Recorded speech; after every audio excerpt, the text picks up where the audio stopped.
하나님 말씀은 사도행전 2장 말씀입니다. 신약 성경 187면 사도행전 2장 1절에서 13절 말씀입니다.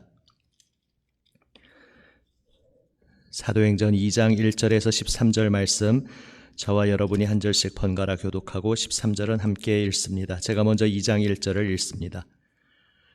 오순절 날이 이미 이름에 그들이 다 같이 한 곳에 모였더니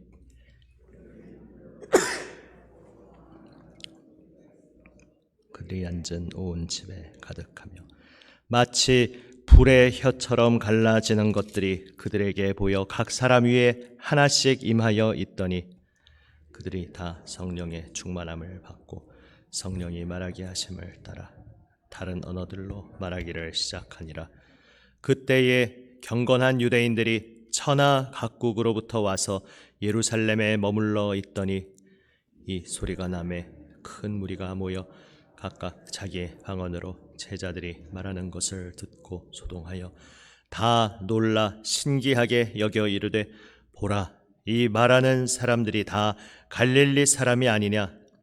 우리 각 사람이 난 곳 방언으로 듣게 되는 것이 어찌 됨이냐? 우리는 바데인과 메데인과 엘람인과 또 메소포타미아, 유대와 갑바도기와 본도와 아시아, 부르기아와 밤빌리아, 애굽과 및 구레네에 가까운 리비아 여러 지방에 사는 사람들과 로마로부터 온 나그네 곧 유대인과 유대교에 들어온 사람들과 그레데인과 아라비아인들이라. 우리가 다 우리의 각 언어로 하나님의 큰 일을 말함을 듣는도다 하고 다 놀라며 당황하여 서로 이르되 이 어찌 된 일이냐 하며 함께 읽습니다.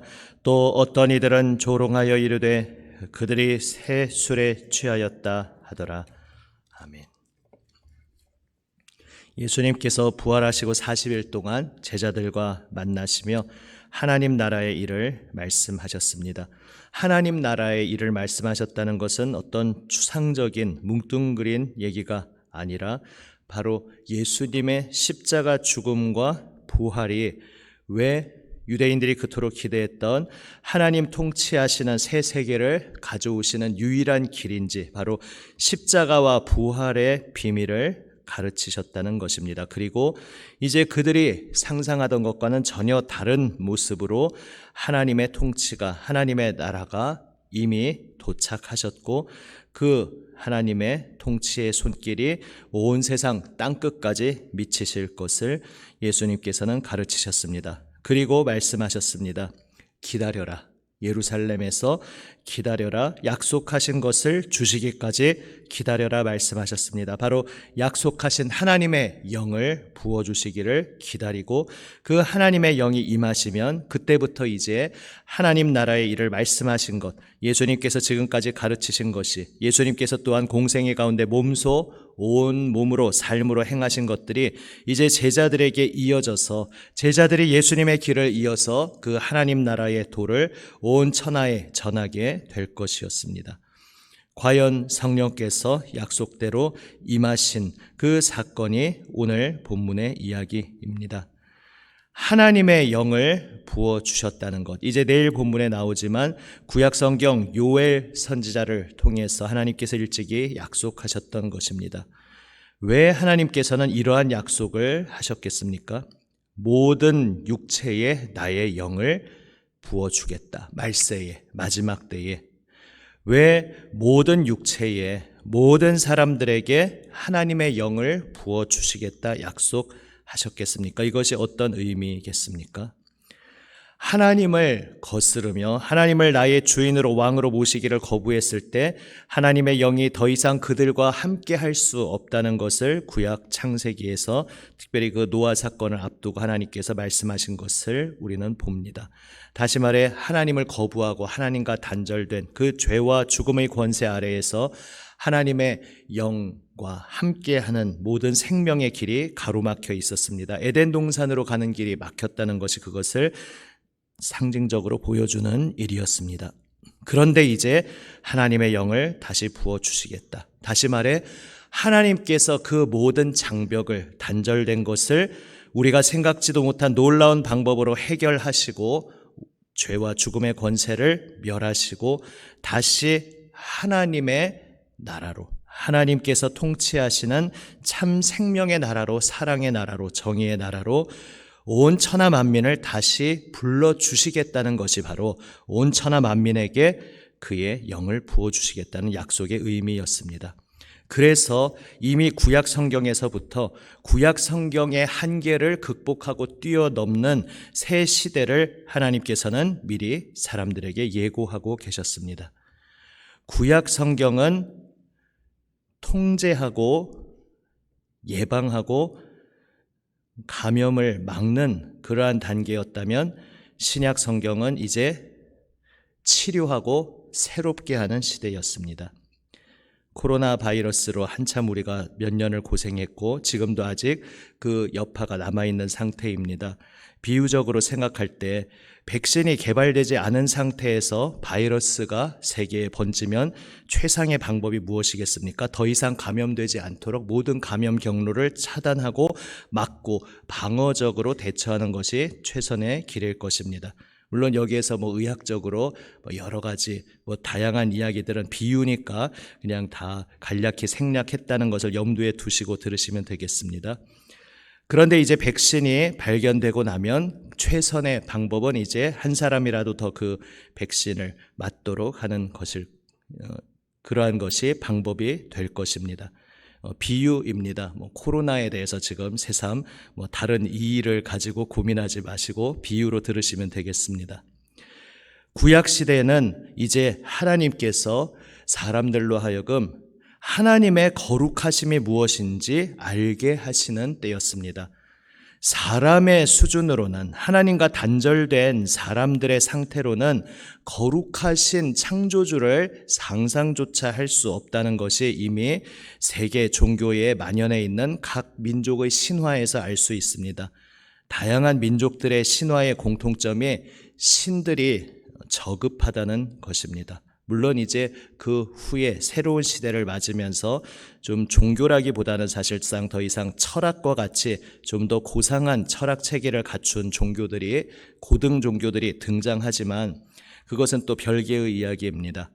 각 민족들이 가지고 있는 신에 대한 개념은 신도 인간과 별 다를 바 없이 싸우고 질투하고 속이고 바람피우고 다 이런 이야기들입니다. 왜냐하면 사람이, 나 자신이 그런 수준이니까 신에게도 나를 투영해서 그렇게 묘사한 것입니다. 이러한 인류에게 참되신 유일하신 하나님께서는 먼저 죄와 죽음이 자연스러운 것이 아니고 그것은 하나님을 거스르는 것이고 하나님께서 우리를 애초에 창조하신 뜻은 그러한 지금 죄와 죽음에 물들어 있는 세계와는 전혀 다른 세계임을 확실히 가르쳐 주셔야 했습니다. 죄에 물들어 있는 인간과는 완전히 다르신 거룩하신 하나님이 어떤 분이신지 그들에게 알려주셔야 했습니다. 바로 그것이 율법의 역할이었습니다. 율법은 마치 엑스레이와 같다. 예전에 어떤 목사님의 비유를 저도 인용해서 말씀드렸습니다. 엑스레이는 우리가 병에 걸려 있는지를 판정해주는 도구입니다. 하지만 엑스레이로 병을 치료할 수는 없습니다. 그렇다고 해서 엑스레이가 무용한 것은 아닙니다. 병을 판정해주는 그 기능 자체로 소중한 것입니다. 그렇게 율법이 선한 것이고 소중한 것이었습니다. 율법을 통해 하나님께서는 사람들이 생각하는 사람의 수준과 하나님의 수준은 전혀 다르다는 것을 말씀해 주셨습니다. 사람들의 수준과는 다른 온전한 거룩하신 하나님의 그 뜻이 무엇인지, 죄와 죽음과는 거리가 먼 하나님의 생명의 길이 무엇인지를 보여주셨습니다. 그러나 백신이 등장하기까지는, 때가 되기까지는 우리에게는 죄와 죽음의 권세를 이기고 극복할 방법은 없었습니다. 그러나 그 단계는 필요했습니다. 그것이 없으면 왜 우리가 구원받아야 하는지, 우리에게 구원을 베푸시는 하나님의 은혜가 얼마나 소중한 것인지 우리는 알지 못했을 것입니다. 그렇게 구약의 시대를 지날 때에 그 율법을 주시기도 전에 창세기에서 가장 인상적인 사건 하나가 언어가 혼잡해져서 다 흩어지는 사건이었습니다. 애초에 언어가 혼잡해진 것도 왜 일어난 일이었습니까? 사람들이 다 언어가 통하고 마음과 뜻을 모을 수 있게 되어 있었던 사람들이 마음과 뜻을 모을 수 있고 말이 통하니까 기껏해야 한다는 짓이 하나님을 대적해서 도시를 세우고 그 도시 가운데 하나님과는 관계없이 나의 힘으로 우리의 문명으로 모든 것을 해결하겠다고 세우는 탑이나 쌓아 올리는 그러한 것이 언어가 통하고 뜻이 통하는 인류가 기껏해야 하는 일이었습니다. 그래서 하나님께서는 죄를 차단하시기 위해서 목줄을 묶으셨습니다. 미쳐서 아직 백신이 준비되지 않은 상태의 미쳐있는 짐승에게는 목줄이 필요했습니다. 물론 짐승의 비유가 너무 좀 강한 비유일지 모르겠습니다만 그렇습니다. 하나님께서는 언어를 흩으셨습니다. 그래서 어차피 언어가 흩어져서 제각각 흩어져도 여전히 죄 가운데 행할 백성들이었지만 모두가 언어가 통해서 더 미친 듯이 더 크고 더 강한 죄를 짓는 것을 차단하셨습니다. 구약시대에 행하신 일들은 말하자면 모두 이러한 것들이었습니다. 하나님을 떠나서 잘못된 죽음의 권세 아래 있는 이들이 더 폭주하지 못하도록 폭주를 제어하시고 막으시며 이제 온전한 치유의 백신이 나타낼 때까지 하나님께서는 그 죄를 억누르고 계셨습니다. 율법도 하나님의 선한 뜻이 무엇인지 우리에게 알려주신 것도 그러한 기능이었습니다. 그러나 그러한 과도기에서 필연적으로 갈라짐이 나올 수밖에 없었습니다. 죄와 거룩함을 구분해서 나타내야 하시기에 이 세상 만민과는 구별되는 하나님의 구별된 백성을 따로 세우시는 단계가 필요했습니다. 그러나 그것은 궁극적인 완성을 향한 중간 단계였습니다. 한 백성만 택하셔서 그들만을 구원하시겠다는 것이 아니라 세상과는 구별되는 하나님의 거룩한 법을 받은 백성이 왜 세상과는 다를 수밖에 없는지를 보여주시기 위해 비록 인간은 자신의 죄악으로 실패하지만 그러나 하나님이 주신 법이 사라지는 것은 아니었습니다. 그 하나님의 거룩한 법을 주시며 구별하고 구분하여 알려주시는 것이 구약시대였습니다. 이제 백신이 등장합니다. 바로 하나님의 독생자 우리 주님 예수님께서 우리의 모든 죄를 짊어지시고 십자가에서 죽으심으로 인해 죄와 죽음의 권세를 끊으시고 멸하시고 우리를 폭주에서 그저 억누르고 제어하시는 정도가 아니라 우리를 그 미쳐있는 폭주에서 건지셔서 새 마음, 새 영을 받아 하나님 품으로 다시 나아갈 수 있는 새 길을 열어주신 것입니다.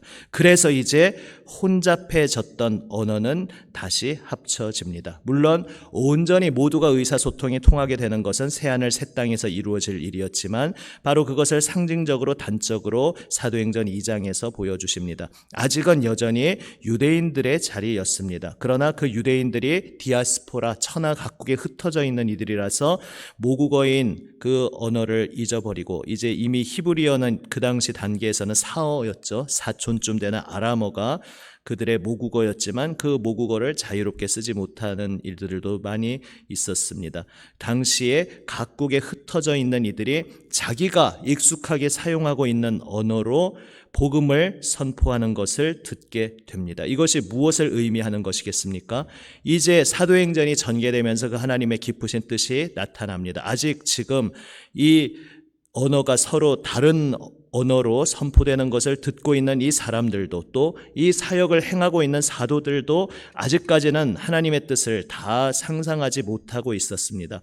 천하 만민의 언어로 말씀하시는 하나님은 지금 이 자리에 당시에 사도행전 2장에 모여있는 각국에 흩어져 있던 경건한 유대인들만 대상으로 하시는 것이 아니라 천하 각국 모든 족속에게 다양한 언어로 말하고 있는 모든 민족에게 이제 하나님께서 말씀을 건네신다는 것을 의미합니다. 구약시대에 억제하고 단절시킴으로써 거룩하신 하나님을 보여주시던 그래서 그때까지는 필연적으로 필요할 수밖에 없었던 그 장벽이 이제는 보호하기 위해, 억제하기 위해 세워져 있었던 장벽이 무너지고 이제는 하나님께서 개발하신 백신이 온 천하 만민에게 전해져야 하는 것, 바로 우리를 살리시는 생명의 복음이 이제는 유대인을 넘어서 이스라엘을 넘어서 천하 만국에게 선포될 시대가 되었다는 것을 하나님께서 선언하시는 장면이 바로 오늘 이 장면인 것입니다. 오늘 나 개인에게 역시 적용할 수 있습니다. 천하 각국의 언어로 예수님의 소식을, 하나님의 행하신 그 큰 일, 우리를 사랑하시고 생명 내어주시기까지 우리를 구원하신 그 하나님의 놀라우신 일을 각국의 언어로 하나님이 친히 말씀을 건네셨다는 것, 이것이 우리에게 어떤 의미로 다가옵니까? 바로 우리들 여러분 한 분 한 분에게 하나님께서 친히 다가와 주셔서 바로 나의 언어로, 내가 알아들을 수 있는 말로 주님께서 여러분에게, 우리에게 말씀을 건네셨다는 것입니다. 바로 이것이 우리를 위해 죽으시고 부활 승리하신 예수 그리스도 십자가 부활의 역사입니다. 주일에도 나누었듯이 주님께서는 우리와 시간을 함께 보내시기 위해서, 우리와 사귐을 누리시기 위해서 다시 하나님과 사귀고 교제하는 생명의 품으로 우리를 불러주셨습니다. 그렇게 그것을 위해 우리에게 찾아오신 주님께서 바로 오늘 우리의 삶의 자리에, 나의 그 삶의 현장에 찾아와 주셔서 내가 알아들을 수 있는 언어로 나에게 말씀을 건네고 계시다는 사실을 기억하시기를 바랍니다. 이제 성령 강림을 통해 그 역사가 이루어집니다. 천하 만민에게 하나님의 영을 부어주시겠다 약속하신 대로 이제 유대인을 넘어서 이스라엘을 넘어서 천하 만민에게 예수 그리스도 그 십자가 보혈 은혜가 미치게 되고, 이 천하 만민에게 복음 소식이 들려지게 되고, 천하 만민, 바로 그 가운데 있는 바로 우리 여러분 한 분 한 분에게 주님께서 오늘도 말씀을 건네고 계십니다. 내가 바로 다른 사람 아닌 너를 위하여 내가 이 땅에 찾아온 것이다. 내가 너를 위하여 십자가에 달려 피 흘리고 생명 내어준 것이다. 내가 너를 위하여 부활 승리한 것이다. 내가 나의 이 영원한 부활 생명의 능력으로 오늘 너의 삶의 자리에 함께 하겠다. 내가 너의 손을 꼭 붙잡고 너를 인도하여 주겠다. 주님께서 여러분 한 분 한 분에게 말씀하고 계시다는 것을 기억하시기를 바랍니다. 각 언어로 하나님의 그 놀라우신 큰 일, 예수 그리스도의 그 십자가와 부활의 역사를 건네시는 주님께서 오늘 우리에게 말씀을 건네시며, 또한 우리 한 사람 한 사람을 통해 우리의 삶의 현장에 연결되어 있는 또 다른 한 사람에게 그 말씀을 건네고 계십니다. 유대인들은 이 당시만 해도 다른 이방인들에게까지도 예수님의 복음이 전해진다는 것을 이제야 실감을 할랑말랑 그렇게 하고 있었습니다. 하나님의 크신 뜻을 배워가야 했습니다. 우리도 거듭났고 예수님을 믿는다 고백하지만 내 삶의 현장에서 만나는 한 사람 한 사람에 대해서 실감하지 못할 때가 많습니다. 저런 사람에게도 복음이 전해질까? 물론 저희가 그렇게 생각을 노골적으로는 하지는 않지만, 나도 모르는 사이에 저 사람은 틀렸어, 저 사람은 하나님의 복음과는 너무나 거리가 먼 사람이야, 나도 모르는 사이에 무의식적으로 내 속에서 복음을 받을 만한 사람, 혹은 받기에 적합하지 않은 사람, 혹은 쉽게 교회로 인도할 수 있는 사람, 교회로 인도하기에 너무 어려운 사람, 이렇게 우리 속에 구분하고 있을지 모릅니다. 실제로 마음이 더 멀어져 있고 마음이 굳게 닫혀 있는 분들이 단계적으로 있을 수는 있지만, 그 어떤 사람이라 할지라도 천하 만민에게 천하 만민의 언어로 복음을 말씀하시는 그 생명의 소식을 건네신 하나님의 마음을 오늘 우리가 기억하기를 원합니다. 내 속에서는 안 될 거야 라고 생각하고, 내 속에서는 저 사람과 하나님이 연결될 거라고 가능성도 전혀 상상치도 못했던 그 모든 사람 한 사람이 바로 우리 하나님의 놀라우신 사랑을 받고 있는 존재라는 것을 오늘 다시 한번 우리 모두가 기억하기를 원합니다. 주님께서 그에게, 바로 그 사람에게 예수님의 복음의 소식을 그의 언어로 건네시기 위해 그의 곁에 나를 세우시고 바로 우리를 보내신 것입니다. 그 주님의 마음을 오늘 가슴 깊이 간직하며 나에게 말씀을 건네시는 주님, 또 내가 만나고 있는 또 다른 한 사람을 사랑하시며 그에게 복음의 소식을 건네시는 주님을 바라보며 오늘도 나는 연약하지만, 나는 능력이 없지만 성령께서 임하시면 권능을 받고라고 말씀하셨습니다. 다시 말해 나는 그저 충성되이 순종하여 복음을 전할 뿐, 그 복음의 능력으로 역사하시는 분은 성령님이시라는 것을 기억하며